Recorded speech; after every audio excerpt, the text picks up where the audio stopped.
سہیل وڑائچ صاحب، کل مریم نواز نے ایک ٹی وی کو انٹرویو دیا. انہوں نے کہا کہ حکومت کے خاتمے کے لیے آل پارٹیز کانفرنس جو ہے انہوں نے جنوری تک کا جو ہے نا وہ حتمی تاریخ دی ہے، ڈیٹ دی ہے. لیکن مجھے لگتا ہے کہ حکومت کا بہت پہلے جو کام جو ہے نا وہ ختم ہو جائے گا، حکومت اپنے گھر چلی جائے گی. آپ کو کیا لگتا ہے اپوزیشن میں اتنا دم خم ہے کہ یہ حکومت کو گھر بھیج سکیں، یا صرف بادل گرجیں گے برسیں گے نہیں؟ دیکھیں، مجھے شازیہ صاحبہ یوں لگتا ہے کہ اپوزیشن کو تو یہ کہنا چاہیے کہ جا رہے ہیں. عمران خان صاحب بھی انگلی کھڑی کرتے تھے امپائر کی، عمران خان صاحب بھی کہتے تھے جا رہے ہیں، لیکن حکومتیں جلسے جلوسوں سے نہیں جاتی، اور اس کے لیے واقعی انہیں ایسی تحریک چلانی پڑے گی کہ جو حکومت کو ہلا کر رکھتے. جلسے جلوس انہیں ہلائیں گے تو صحیح، لیکن اکھاڑ نہیں پھینکیں گے.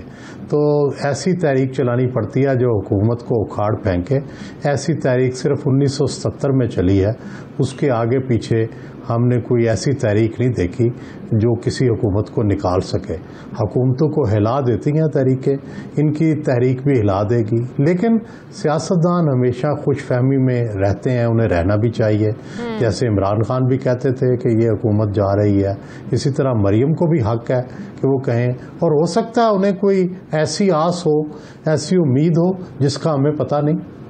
تو حکومت کو گھر بھیجنے کے لیے 1970 والے حالات پیدا ہوں تو یہ حکومت گھر جا سکتی ہے، ویسے نہیں ہونا چاہیے. بالکل، میں تو سمجھتا ہوں کہ 5 سال حکومت کو مینڈیٹ اپنا پورا کرنا چاہیے. لیکن حکومت کی کچھ دوسری ذمہ داریاں بھی ہیں کہ وہ اپوزیشن کو بھی ساتھ ملا کے چلے، لیجسلیشن کرے، عوام کا خیال کرے.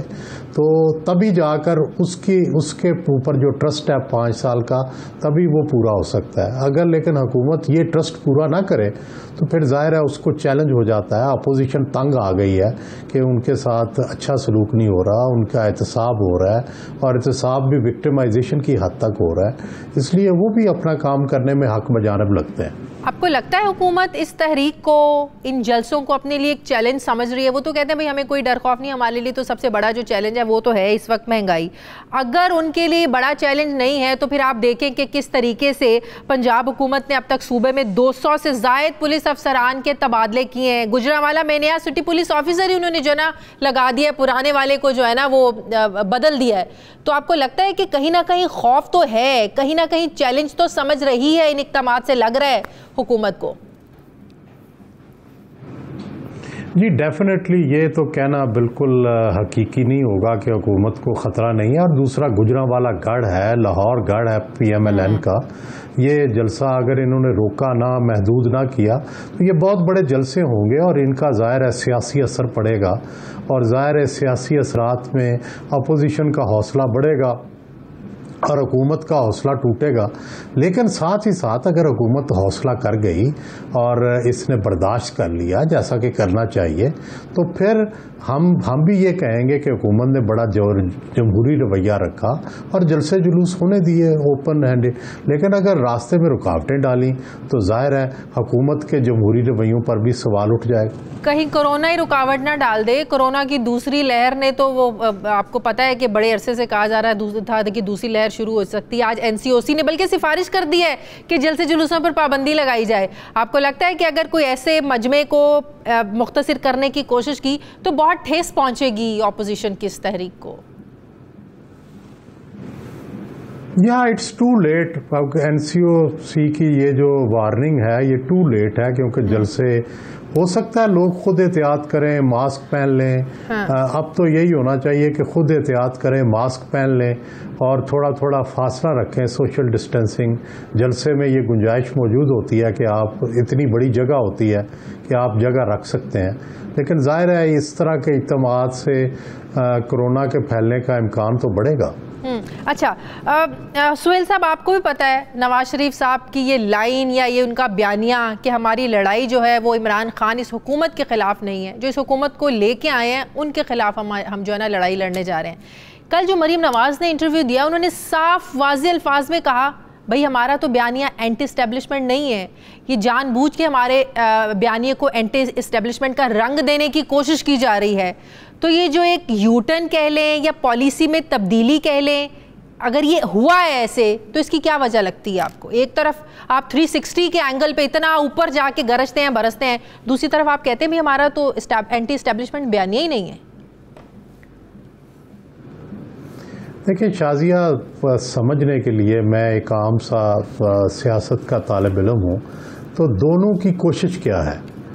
پی ایم ایل این کی کوشش ہے کہ اسٹیبلشمنٹ اور گورنمنٹ کا جو اتحاد ہے وہ ٹوٹ جائے، اور وہ جو ایک پیج پہ نظر آتے ہیں وہ ایک پیج پہ نظر نہ آئے. وہ اسٹیبلشمنٹ کو بھی اس لیے ہٹ کر رہے ہیں کہ وہ تھوڑی سی پیچھے ہٹ جائے، اور حکومت کو اس لیے معاف کر رہے ہیں کہ وہ سمجھتے ہیں کہ حکومت کو انڈیو فیور دے رہی ہے اسٹیبلشمنٹ.